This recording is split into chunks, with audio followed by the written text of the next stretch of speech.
दुख दर्द भाव के सब मिटे सतगुरु चरण नित से। दुख दर्द भाव के सब मिटे सतगुरु चरण नित से। गुरु भक्ति बिन कछु ना बने ले सकल संतन कही। गुरु भक्ति बिन कछु ना बने। श्री सद्गुरु महाराज की जय। परमाराध्य सद्गुरु महाराज, गुरुदेव महर्षि संत सेवी परमानंद जी महाराज, आसनसोल पश्चिम बंगाल के प्रबुद्ध सत्संग प्रेमी महानुभाव माता एवं बहनों, मंच पर उपस्थित पूज्यपाद परेशानंद जी महाराज, इस कार्यक्रम के मुख्य आयोजक श्रीमान नीरज सरावगी जी, गुरु भक्ति नैना सरावगी जी, आज जो हम लोग सत्संग कर रहे हैं, यह पुण्यतिथि का अवसर है। जो हमारे नीरज बाबू हैं, उनके पिता श्री का श्राद्ध कार्यक्रम है, जो 2014 में देहावसान हुआ था। वही स्मृति दिवस आज हम लोग मना रहे हैं। आज 24 मई 2024 ईस्वी है। आज इस अवसर पर सिद्धपीठ महर्षि में आश्रम कोपा घाट से महात्माओं को बुलाया गया। बराकर संत मत सत्संग आश्रम से भी परेशानंद जी महाराज को बुलाया गया। यह श्रद्धा और विश्वास का कारण है। जो गुरु भक्ति नैना सरावगी जी हैं, उनके अंदर में जो संस्कार है, सासू माँ वाला संस्कार, इनकी जो सासू माँ थी बड़ी गुरु भक्ति थी, अब बहुत सत्संग करती थी, कराती भी थी। यत्र तत्र जहाँ संभव होता था ये अवश्य पहुंच जाती थी, और यदा कदा नैना को भी साथ में लेकर के जाती थी। यह जो संस्कार डाला गया है इनके अंदर में, उसी के अनुरूप यह सत्संग कर रही है। अभी सासू माँ नहीं है, लेकिन बहू को योग्य बना करके वो गई, सुयोग्य बना करके गई, संस्कार डाल करके वो गई। उसी के अनुरूप गुरु भक्ति नैना जी सत्संग करती है, व्यवस्था करती है, और महात्माओं को भी बुलाया करती है। इनके हिम्मत को मैं दाद देता हूँ कि किस तरह से कार्यक्रम को मैनेज कर रही है, संपादित कर रही है और संभाल रही है। हमारे जो आदरणीय नीरज बाबू हैं, उनका योगदान है, सहमति है, विचार है, और वो सहयोग करते हैं, इसीलिए ये कर भी पाती है। इन दोनों का जो दाम्पत्य जीवन है बड़ा सौहार्दपूर्ण है, प्रसन्नतापूर्ण है, और खुशी से पारिवारिक जीवन को व्यतीत करते जा रहे हैं। उसके साथ साथ सत्संग भी कराते हैं। यह इन दंपति का संस्कार है। हम लोग एक दिन अवश्य जाएंगे। यह बात ध्रुव निश्चित है। संसार की वस्तुएं रह जाती हैं, उसका विनाश धीरे धीरे होता है, लेकिन मानव तन जो है इसका विनाश इतना शीघ्र होता है कि उन वस्तुओं से पहले हम चले जाते हैं। जैसे घर है, घर आप बनाते हैं, घर रह जाता, आप चले जाते हैं।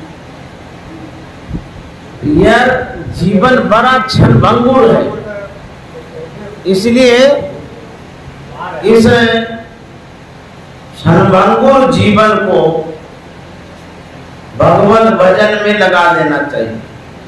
हमारे गुरु महाराज ने कहा है, छन छन पल पल समय सिरावे, छन छन पल पल समय सिरावे, नर्तन दुर्लभ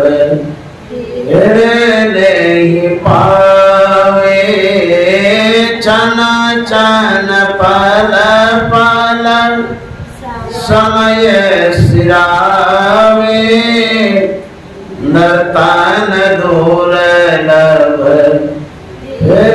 नहीं पावे। गुरु महाराज कहते हैं, छन छन पल पल समय सिरावे। छन का मतलब होता है अल्पकालिक समय। आंख में जो पल है यह उठने और गिरने में देर नहीं लगती है, तुरंत तुरंत पलकें उठती गिरती है। उसी तरह से जो समय है तुरंत व्यतीत होता है। बालापन से युवापन में आए, युवापन से वृद्धापन में आ गए, अब पता ही नहीं चला। इतना क्षणभंगुर जीवन है, इतना जल्दी व्यतीत होता है। उसके बाद एक दिन राम नाम सत्य हो जाएगा, अचानक मौत आ जाएगी। काल अचानक मारसी ज्योति तरका बाज, अचानक मौत हो जाएगी, चले जाएंगे संसार में। गुरु महाराज जब पांच भौतिक शरीर का परित्याग कर रहे थे, अंतिम घड़ी में गुरु महाराज उपदेश संदेश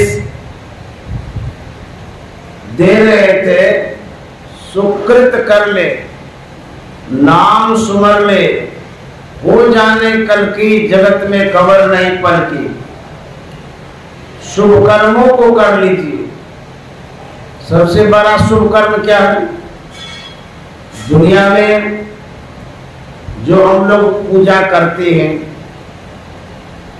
पूजा पाठ वंदन अर्चन, जो आप यज्ञ अनुष्ठान या गुरु भक्ति आदि करते हैं, ये पूजा के अंतर्गत आता है। जो भी धर्मानुष्ठान करते हैं या इष्ट की आराधना करते हैं अथवा प्रार्थना करते हैं, जिन शुभ कर्मों को करते हैं, सब पूजा के अंतर्गत आता है। सब पूजा ही पूजा है।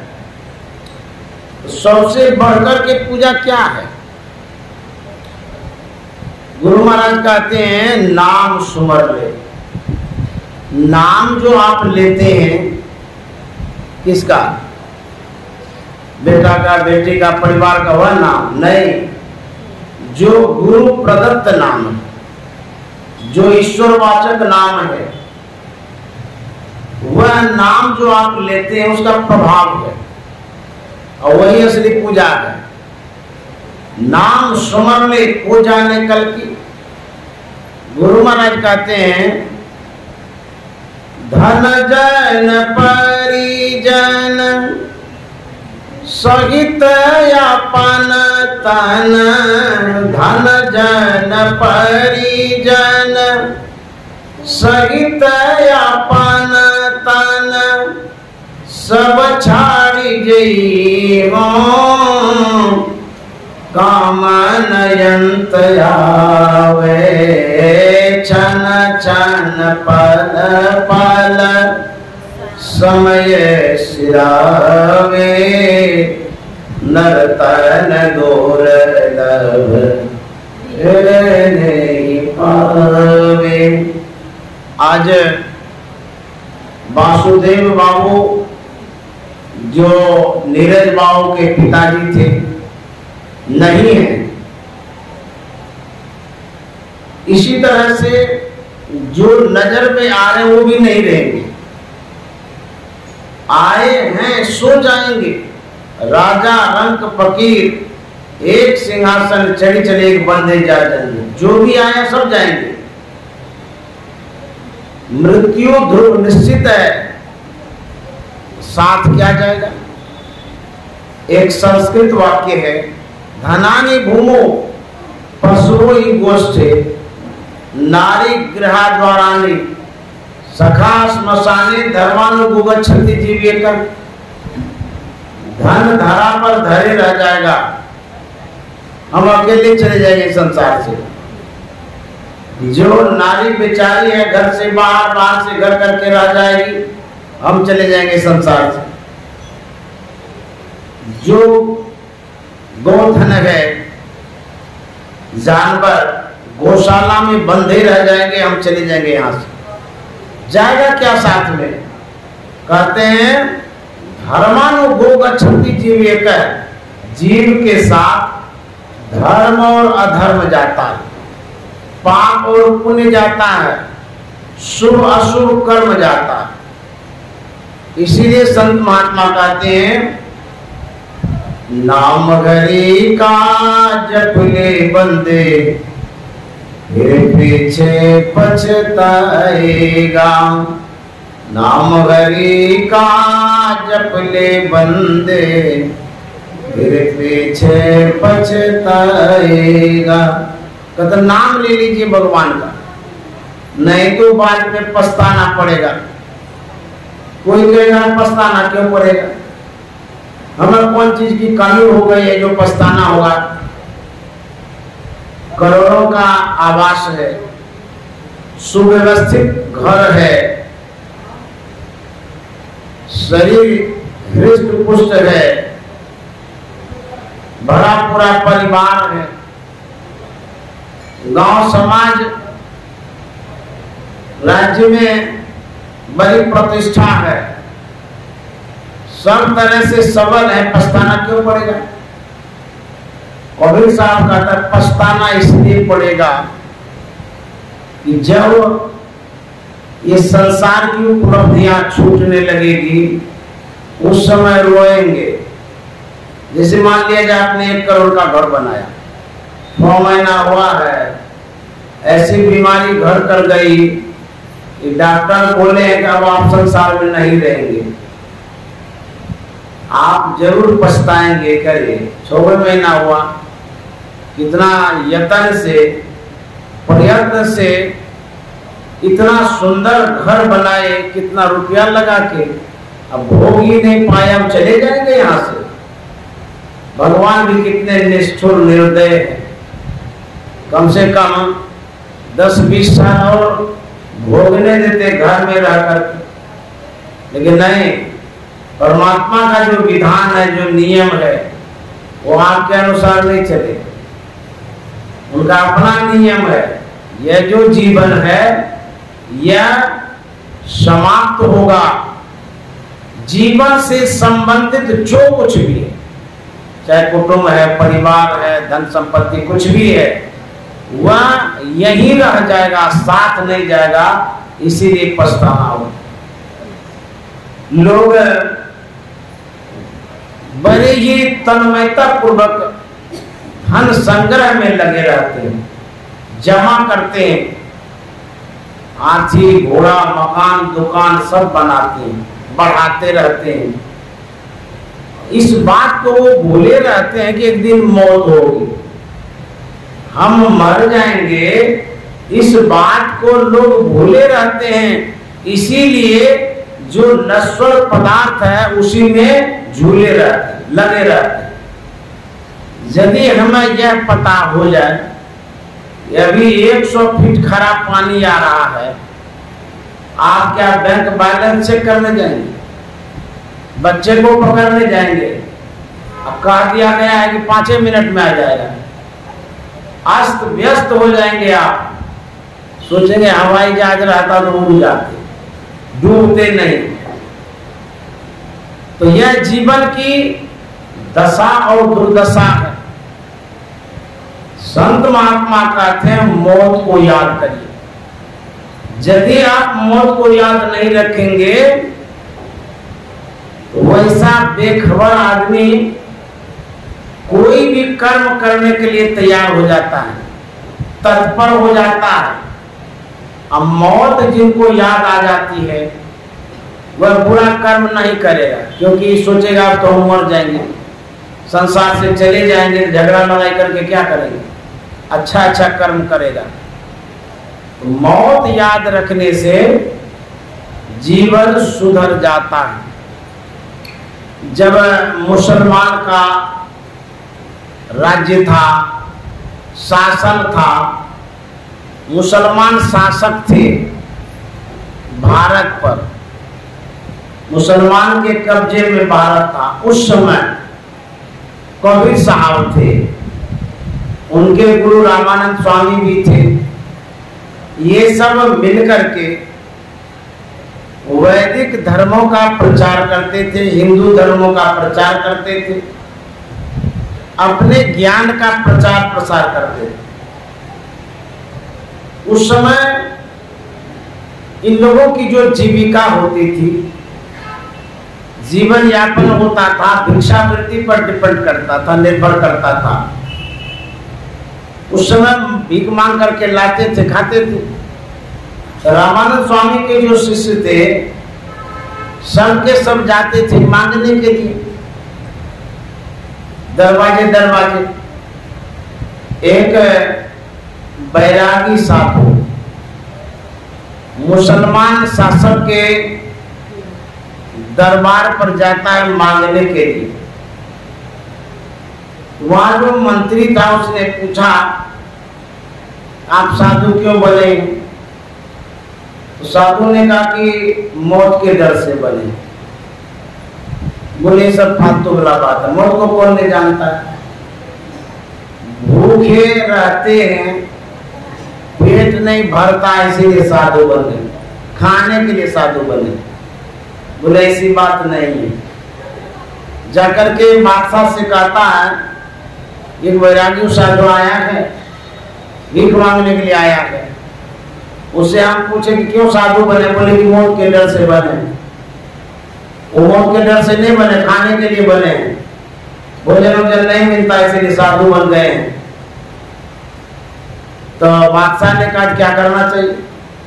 मंत्री ने कहा कि उसको जेल में बंद कर देते हैं, आटा चक्की चलाएगा और उसके बाद पेट भरेगा, खाना ही तो चाहिए उनको। बोले हाँ ठीक कहते, बंद कर दो।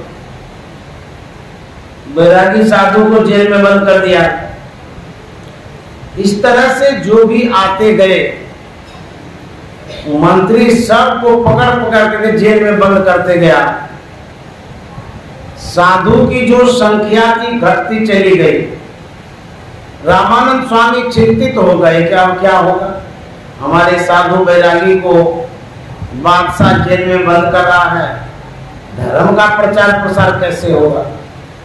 एक दिन चिंतित अवस्था में बैठे थे, कबीर साहब ने पूछ दिया कि गुरुदेव आप बड़े चिंतित नजर आते हैं, क्या बात है, किस बात की चिंता हो गई है?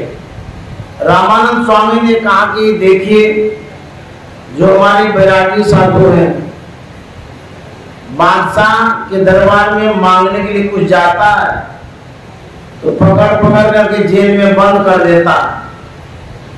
तो साधु जब सब जेल में ही रहेगा तो प्रचार प्रसार कैसे होगा? यही चिंता का कारण है। तो कबीर साहब ने कहा कि गुरुदेव आप आज्ञा दीजिए, सभी साधु को छुड़ा दूंगा, जेल से मुक्त कर दूंगा। तो रामानंद स्वामी ने कहा नहीं नहीं, वो बड़ा क्रूर शासक है, हो सकता है तुमको भी जेल कर दे। बोले नहीं नहीं, हम सबको छुड़ा देंगे, आप आज्ञा दीजिए। बोले ठीक है जाओ। कबीर साहब गए बादशाह के दरबार में, मंत्री आया, उसने देखा कि बैरागी साधु है। मंत्री ने पूछा कि आप साधु क्यों बने? तो कबीर साहब ने कहा कि मौत के डर से। तो मंत्री कहता सब एक गुरु का चेला है, जो भी आता एक ही बात बोलता, मौत के डर से नहीं बने हैं, खाने के डर से बने, खाना पीना मिलता नहीं है इसीलिए साधु बन गए। बोले नहीं नहीं, ऐसी बात नहीं है, हम लोग मौत के डर से साधु बने, कब मौत आ जाएगी क्या पता। बोले कि मौत को कौन नहीं जानता, जब आप लोग कहते हैं मौत के डर से साधु बने, एक दिन मरेंगे सब कोई जानते हैं। कबीर साहब ने कहा जिस तरह से मैं जानता हूं मौत को, उस तरह से तुम नहीं जानते हो। मुझे साक्षात मौत का दर्शन हो रहा है, अब मर जाएंगे अब मर जाएंगे, इसीलिए हम साधु बने हैं भजन करने के लिए। बोले सब बकवास है, चलिए आप बादशाह के सामने। वहां ले गया और मंत्री ने कहा कि बादशाह सलामत, ये भी साधु उसी ग्रुप के हैं, ये भी एक ही बात बोलते हैं, मौत के डर से साधु बने, ये लोग भी खाने के डर से बने, इसको भी जेल में बंद कर दीजिए। बोला हाँ इसको भी ले जाओ। तो ले जाने लगे। कबीर साहब ने बादशाह से कहा मैं आपसे एकांत वार्ता करना चाहता हूं, उसके बाद हमको जेल कर दीजिएगा। एकांत में ले गए। कबीर साहब ने कहा आपका जो मंत्री है वो जो बोलता है मौत को सब कोई जानता है, सब कोई नहीं जानता, जिस तरह से हम जानते हैं उस तरह से आपका मंत्री नहीं जानता। यदि परीक्षा लेना चाहते हैं वास्तव में मौत को कौन जानता है, तो आप मेरी एक बात मानिए। बोले कहिए। तो मंत्री से कह दीजिए इस 7वें रोज तुमको फांसी की सजा दी जाएगी, अकारण आदेश पारित कर दीजिए कि तुमको 7वें रोज फांसी की सजा दी जाएगी।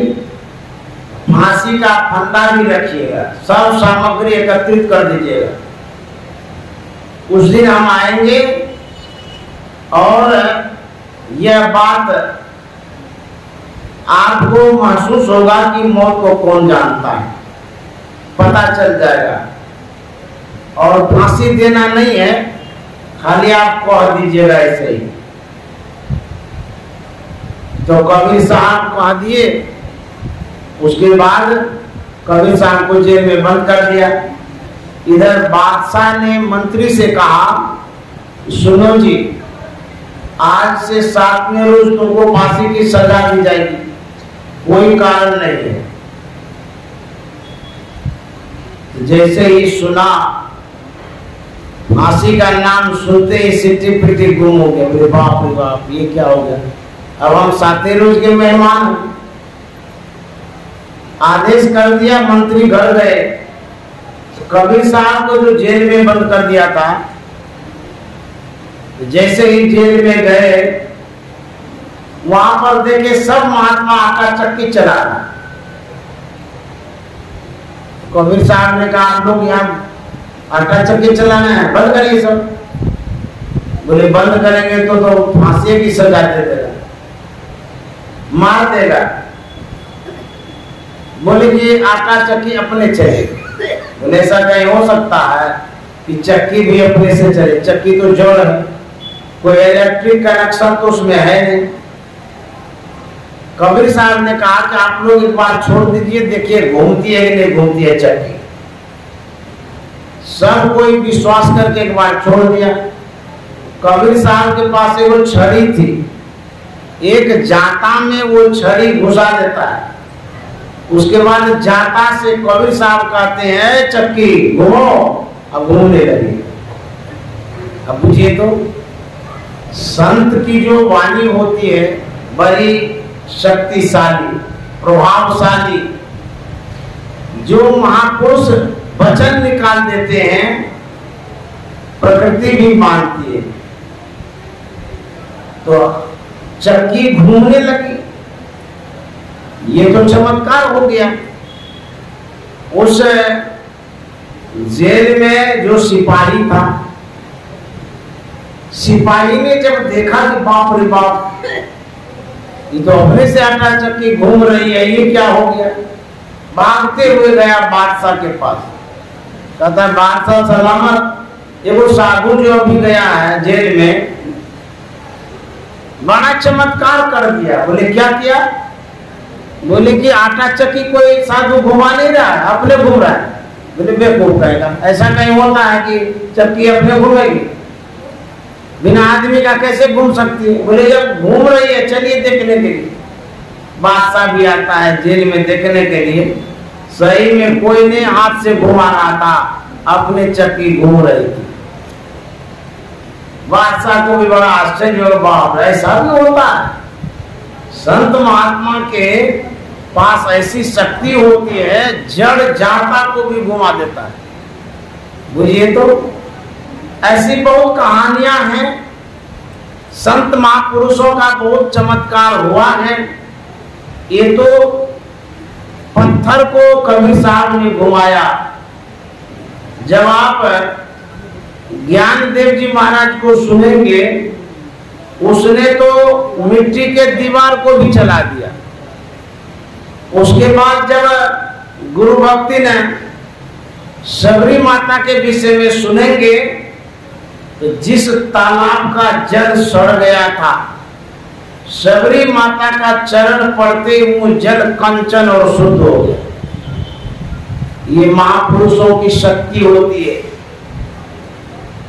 तो बादशाह ने कहा सब बैरागी महात्मा को तो छोड़ दो, यह भी जो ये आया है कबीर, इसको पकड़े लो, क्योंकि 7वें रोज जवाब लेना है इनसे।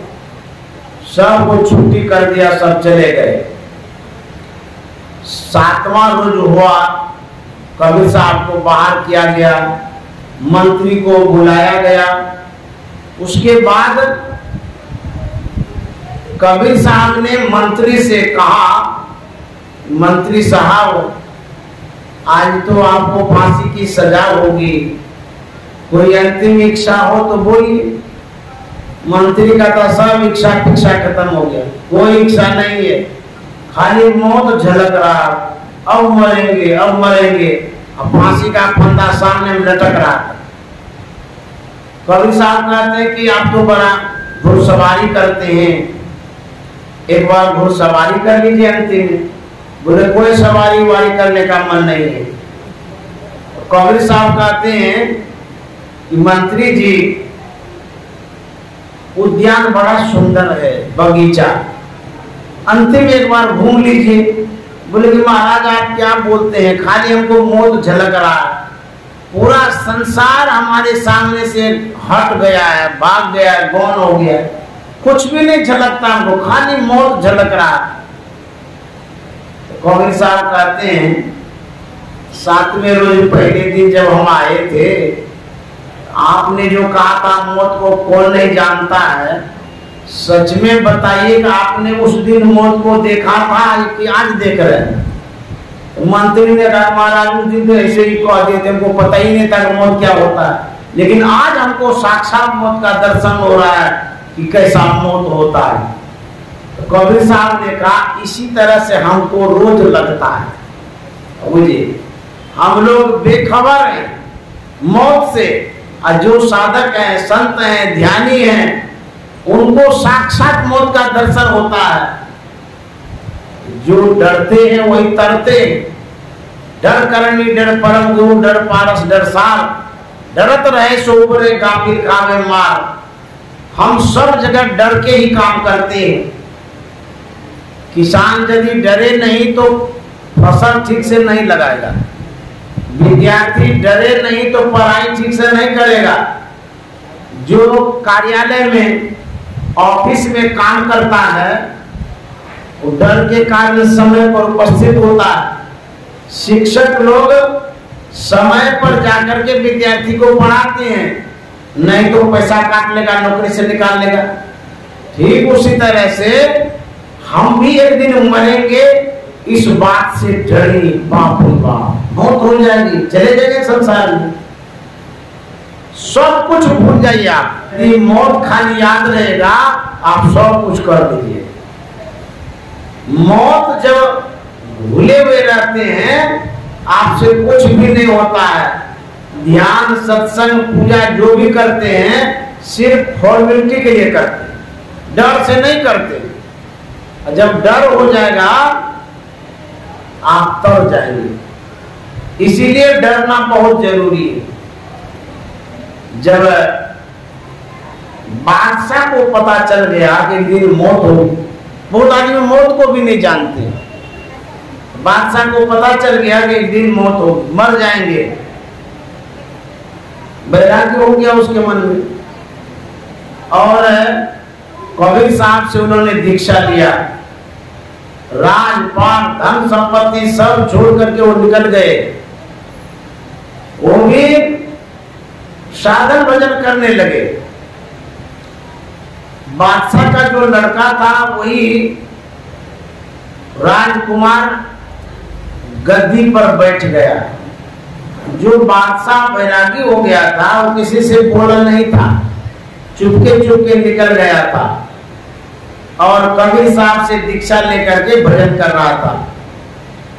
उसी राज्य में जो तालाब था उसमें बहुत सारी नाव थी। बादशाह का जो लड़का है नौका विहार करने के लिए आता है किनारे में। वह बादशाह महात्मा बन गया था, कांख में झोला था, लंबी लंबी दाढ़ी हो गई थी, बाल बड़ा बड़ा हो गया था, पहचान नहीं पाया। लड़का जब नौका विहार के लिए नाव पर चढ़ रहा था, उसने उस महात्मा से कहा जो उनका पिताजी था, ए महात्मा जी, चलिए आपको भी नौका विहार करा देता है। वो भी चढ़ गए, सब के सब चले गए नौका विहार करने के लिए दरिया में। वो लोग दरिया बोलते हैं गंगा जी को। घूमते घामते जितनी देर तक घूमना था घूम लिए। अब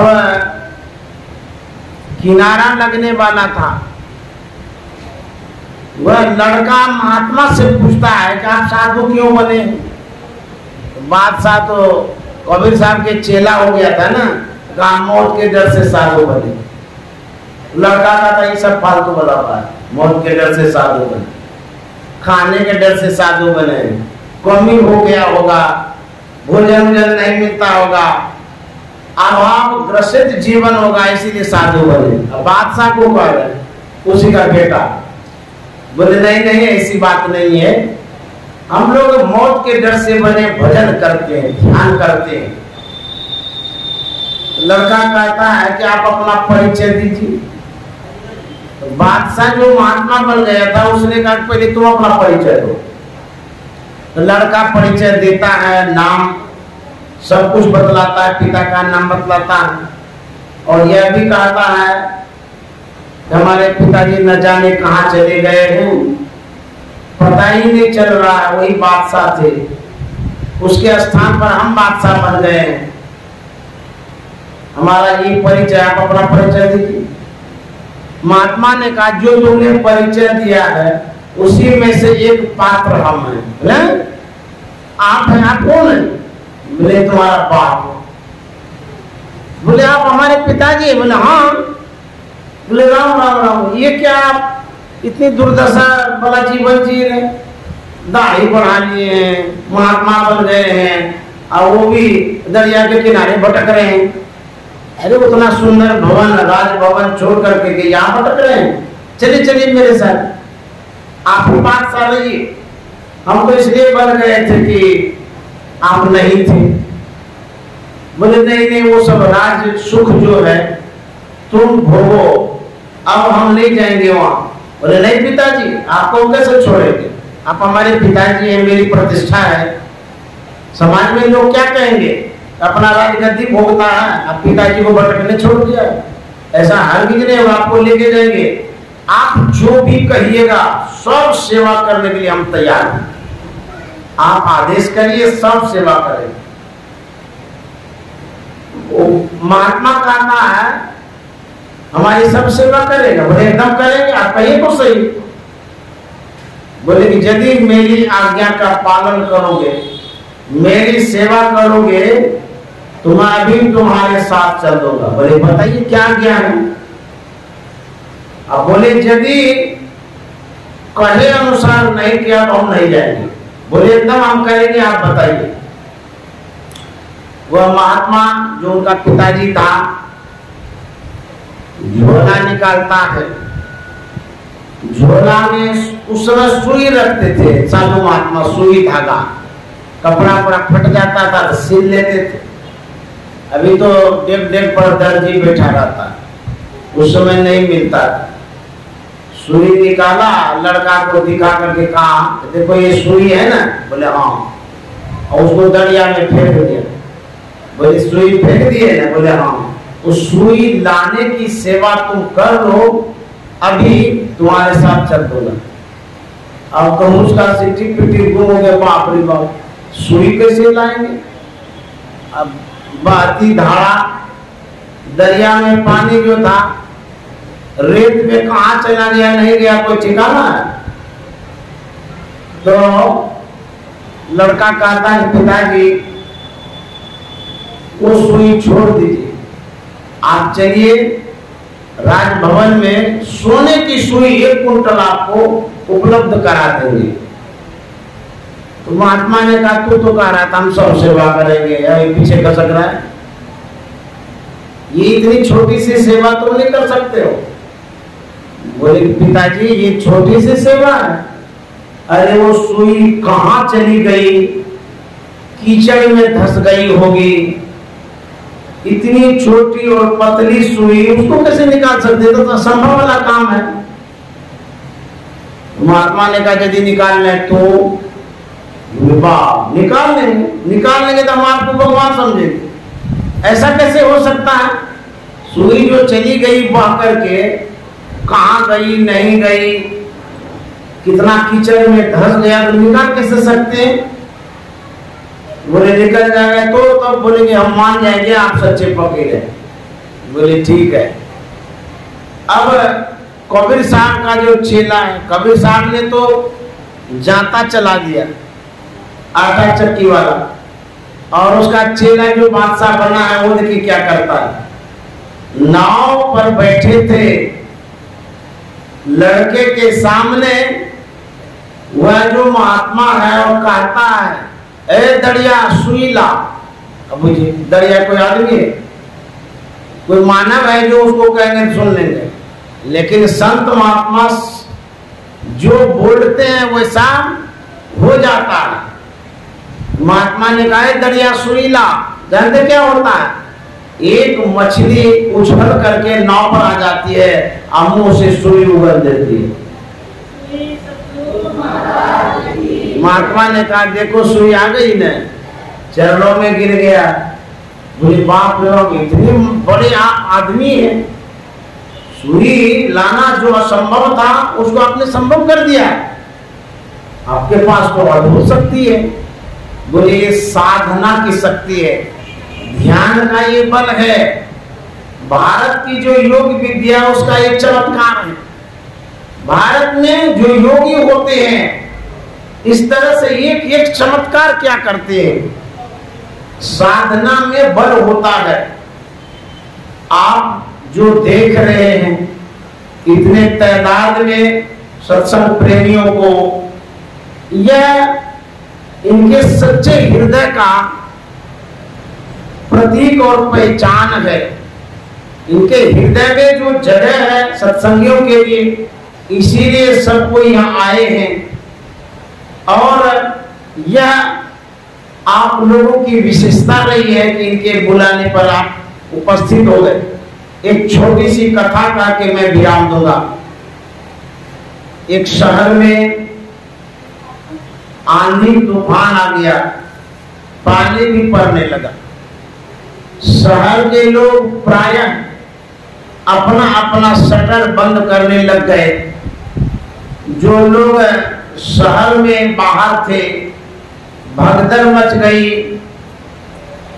आवास ढूंढने लगे, आश्रय ढूंढने लगे कुछ देर रुकने के लिए।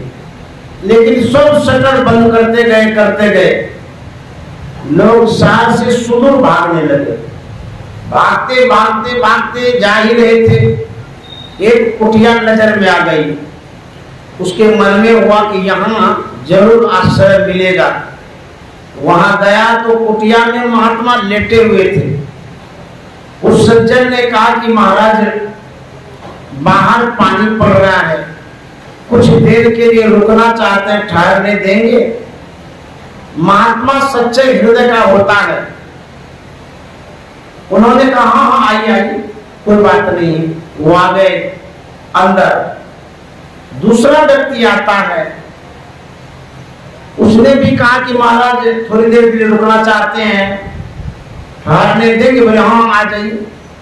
तीसरा आदमी आया, उसने भी कहा कि मैं रुकना चाहता हूं। तो महात्मा जी उठ करके खड़े हो गए, बोले आप भी आ जाइए। चौथा आदमी आ गया, वो भी समाहित हो गए। जो आते जा रहा था उस कुटिया में समाते जा रहा था। एक सज्जन ने पूछा कि महाराज, आपकी कुटिया तो बड़ी छोटी है, लेकिन जो आते जा रहा है सब कैसे समाते जा रहे हैं, ऐसा कैसे हो रहा है? महात्मा ने कहा जगह कुटिया में नहीं है, जगह मेरे हृदय में है, इसीलिए जो आता सब समाते जा रहा है। उसी तरह से नीरज बाबू का हृदय बड़ा विशाल है। जो गुरु भक्ति नैना है उनका हृदय बड़ा विशाल है, इसीलिए जितने आदमी आए सब समाते गए। ऐसे सच्चे हृदय वाले को मैं नमन करता हूँ, साधुवाद देता हूँ। और आप लोग जो इस सत्संग में आए, आप लोगों को भी बहुत बहुत साधुवाद। श्री सद्गुरु महाराज की जय।